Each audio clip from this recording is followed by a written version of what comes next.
बच्चों आज की इस वीडियो में 8th ग्रेड अभ्यास पुस्तिका कक्षा 8 विषय विज्ञान की जो आपकी पुस्तक है इसका अध्याय 7 हम सॉल्व करेंगे। अध्याय का नाम है किशोर अवस्था की ओर। तो बच्चों ये आपकी न्यू पुस्तक है 2024-25 के सेशन की, और इस वीडियो में आपको अध्याय 7 किशोर अवस्था की ओर का कंप्लीट सॉल्यूशन बताया जाएगा। तो जो पाठ से पूर्व की कुछ तैयारी दी है, कुछ इस प्रकार से आपको ये सभी चित्र वगैरह दिए हैं, ठीक है। इसमें 3 से 4-5 अवस्थाएं हमें दर्शाई गई हैं। ऊपर दिए गए चित्रों को देखकर नीचे बॉक्स में दिए गए शब्दों का सहारा लेकर सारणी को पूर्ण करना है। जैसे कि युवावस्था, शिशु अवस्था, बाल्यावस्था और किशोर अवस्था की हमें जानकारी देनी है। तो जो अवस्था की नाम लिखे, सबसे पहले हमने किशोर अवस्था का लिखा। अवस्था की अवधि 10 से 18 वर्ष की होती है। और बालक में क्या होता है, तो आवाज़ भारी होती है, इस समय मांसपेशियाँ का विकास होता है। और बालिका में क्या होता है, तो ये लिख लेंगे बच्चों, ठीक है। चलिए इसके बाद में हम देख लेते हैं आपका नेक्स्ट शिशु अवस्था की ओर बढ़ते हैं। तो बच्चों 0 से 2 वर्ष तक शिशु अवस्था होती है। शरीर का जो विकास होता है तेज होता है, और दोनों में, ठीक है, बालक और बालिका में। नेक्स्ट है बाल्यावस्था। तो 3 से 10 वर्ष तक बाल्यावस्था होती है। लंबाई और वजन में वृद्धि होती है, और लंबाई में तेजी से वृद्धि होती है। तो बालक बालिका दोनों का दिया है। फिर आ जाती है युवा अवस्था। तो 18 वर्ष की बात की होती है युवा अवस्था। इसमें शारीरिक विकास की पूर्णता होती है और शरीर की स्थिरता आती है। चलिए तो जो चारों हमने लिख दी हैं, अब आपके सही विकल्प आ जाते हैं। जीवन का ऐसा काल जिसमें आप ना तो बच्चे रहते हैं और ना ही बड़े, इस अवधि को कहा जाता है। ऑप्शंस में हमें दिया है बाल्यकाल, युवावस्था, किशोरावस्था या फिर वृद्धावस्था। तो जो ऐसा काल जिसमें ना तो हम बच्चे रहते हैं ना ही बड़े रहते हैं, इस अवधि को किशोर अवस्था कहा जाता है। सी ऑप्शन आपका किशोर अवस्था सही उत्तर है। नेक्स्ट हम देखते हैं, आपकी कक्षा में कोई मित्र शारीरिक रूप से दुर्बल है तो आप उसे आहार में क्या खाने की सलाह देंगे। ऑप्शंस में हमें बच्चों ABCD 4 ऑप्शन दिए हैं। तो अगर कोई मित्र शारीरिक रूप से दुर्बल है तो उसे आहार में रोटी, दाल और हरी सब्जियां खाने के लिए कहेंगे। सी ऑप्शन आपका सही रहेगा। पहेली के दादाजी मधुमेह रोग से पीड़ित हैं, तो डॉक्टर द्वारा इंसुलिन हार्मोन की कमी बताई गई है। इंसुलिन का उत्पादन निम्न में से कौन सी ग्रंथि करती है। तो बच्चों जो आग्नेयाशी ग्रंथि होती है, सी ऑप्शन, ये इंसुलिन का उत्पादन करती है। सी ऑप्शन आग्नेयाशी ग्रंथि आपका सही उत्तर है। नशीली दवा और ड्रग्स के सेवन से क्या हानिकारक प्रभाव होते हैं। तो तनाव महसूस होता है, भ्रमित असुरक्षित महसूस होता है, स्वास्थ्य खुशी दोनों बर्बाद होती है। मतलब बच्चों उपरोक्त सभी आपका डी ऑप्शन सही उत्तर है। तो इस वाले क्वेश्चन में तो आपका उपरोक्त सभी डी ऑप्शन सही उत्तर है। नेक्स्ट हम देखेंगे किशोर अवस्था का लक्षण नहीं है। तो किशोर अवस्था में इसमें से क्या नहीं होता वे हमें बताना है। जैसे कि लंबाई में वृद्धि, स्वर में परिवर्तन, संवेदनात्मक अपरिपक्वता, शारीरिक आकृति में परिवर्तन। तो जो सी ऑप्शन संवेदनात्मक अपरिपक्वता सही उत्तर है। इसके बाद में है बच्चों आपके नेक्स्ट क्वेश्चन, नीचे दिए गए शब्दों का चयन कर रिक्त स्थानों की पूर्ति कीजिए। तो कुछ शब्द हमें दिए हैं जैसे कि किशोर अवस्था, मधुमेह, हार्मोन, लौह प्रचुर और लैंगिक हार्मोन। और जो पहले वाला जो आपका है, शरीर में इंसुलिन हार्मोन की कमी के कारण रोग होता है। तो इंसुलिन हार्मोन की कमी के कारण मधुमेह नाम का रोग होता है, जिसे अंग्रेजी में डायबिटीज़ भी कहा जाता है। अंतःस्रावी ग्रंथियों द्वारा स्थापित पदार्थ है जो रुधिर में सीधे पहुंचते हैं। इसमें आपका आ जाएगा हार्मोन। भुजों की लंबाई में एकाएक वृद्धि हो रही है, वह जीवन की किस अवस्था में। तो बच्चों किशोर अवस्था में है। हरी पत्तेदार सब्जियां, गुड़ आदि लौह प्रचुर खाद्य पदार्थ हैं। इसमें आपका आ जाएगा लौह प्रचुर। अभ्रसन तथा अंडाशय स्त्रावित करते हैं, तो लैंगिक हार्मोन स्त्रावित करते हैं। बच्चों इसके बाद में है अति लघुत्तरीय टाइप का प्रश्न, सामान्यतः लड़कियों का स्वर उच्चतारत्व वाला होता है जबकि लड़कों का स्वर गहरा होता है, क्यों। तो इस प्रश्न का उत्तर हम लिखेंगे। किशोर अवस्था में लड़कों में एंड्रोजन हार्मोन के बढ़ने से स्वरयंत्र की ग्रंथियां विकसित होती है, जिससे उनकी आवाज़ गहरी हो जाती है। लड़कियों में यह बदलाव कम होता है, इसलिए उनकी आवाज़ उच्च रहती है। बच्चों इसके बाद में है प्रश्न क्रमांक 4, यदि व्यक्ति के आहार में पर्याप्त आयोडीन ना हो तो क्या होगा। तो आयोडीन की कमी के कारण व्यक्ति को घेंगा रोग हो सकता है, जिससे थायराइड ग्रंथि सूज जाती है। इसके अलावा मानसिक विकलांगता और अन्य विकासीय समस्याएं भी हो सकती हैं। पांचवा प्रश्न है, किशोर अवस्था में अधिकतर किशोरों के चेहरे पर फुंसियाँ और मुहासे क्यों आ जाते हैं? तो जो 5वें नंबर के प्रश्न का उत्तर होगा,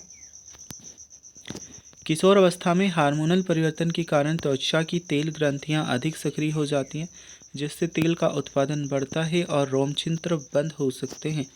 इस कारण फुंसियाँ और मुहासे हो जाते हैं। अभी बच्चों, चिप्स तथा पैक किए हुए अथवा डिब्बाबंद खाद्य पदार्थों को नियमित भोजन में लेना उचित नहीं है, क्यों? तो देखिए, चिप्स और डिब्बाबंद खाद्य पदार्थों में ज़्यादा नमक, तेल और प्रिजर्वेटिव होते हैं, जो स्वास्थ्य के लिए हानिकारक है। इनसे पोषक तत्व नहीं मिलते और नियमित सेवन से मोटापा और हृदय रोग जैसी समस्याएं हो सकती हैं। नीचे दिए गए चित्र में रिक्त वृत्तों को भरना है। ए तथा बी बच्चे नर हैं अथवा मादा लिखिए। तो बच्चों, इस बॉक्स में आप एक्स लिख लेंगे, इसमें एक्स और इसमें वाई। इसमें एक्स पहले से लिखा है। फिर आपका आ जाएगा बच्चों, यहाँ पे लड़का लिखोगे और यहाँ पे लड़की, ठीक है।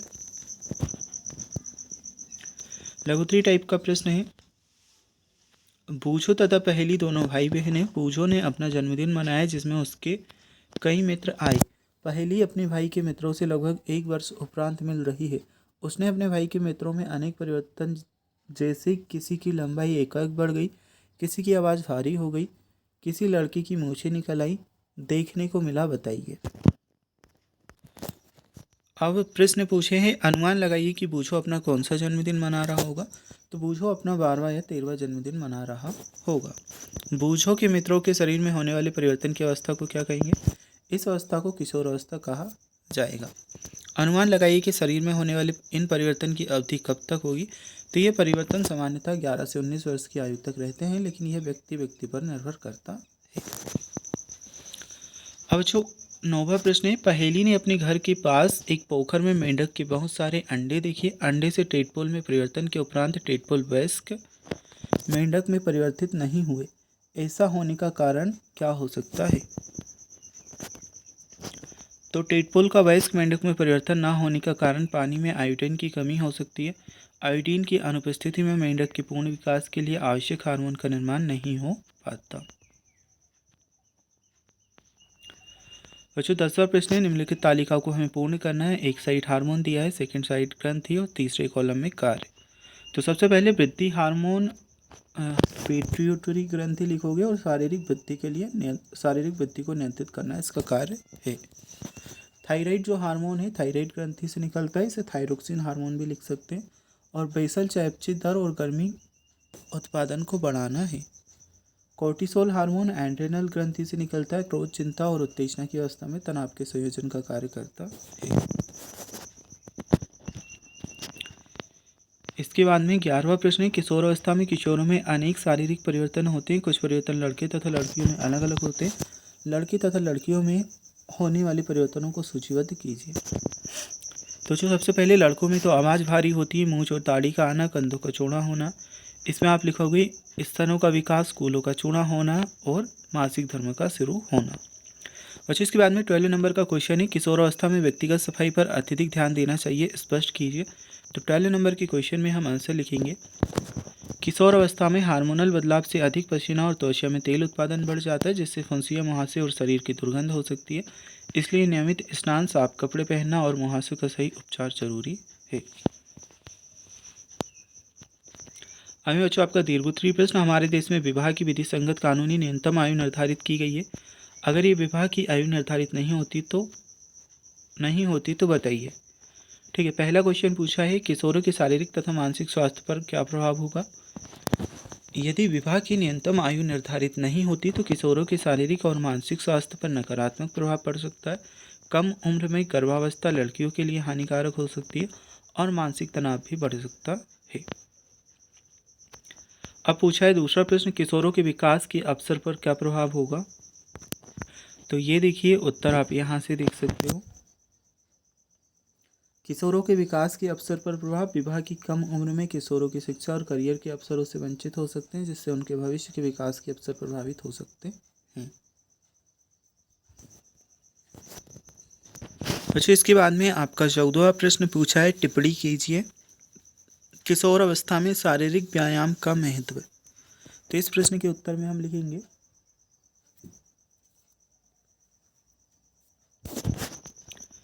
किशोर अवस्था में शारीरिक व्यायाम का महत्व। किशोर अवस्था में शारीरिक व्यायाम बहुत महत्वपूर्ण होता है, क्योंकि इस समय शरीर तेजी से बढ़ता है और हड्डियों मांसपेशियों को मजबूत होती हैं। नियमित व्यायाम से किशोरों का शारीरिक विकास संतुलित रहता है, उनकी ऊर्जा बढ़ती है और मानसिक स्वास्थ्य भी बेहतर रहता है।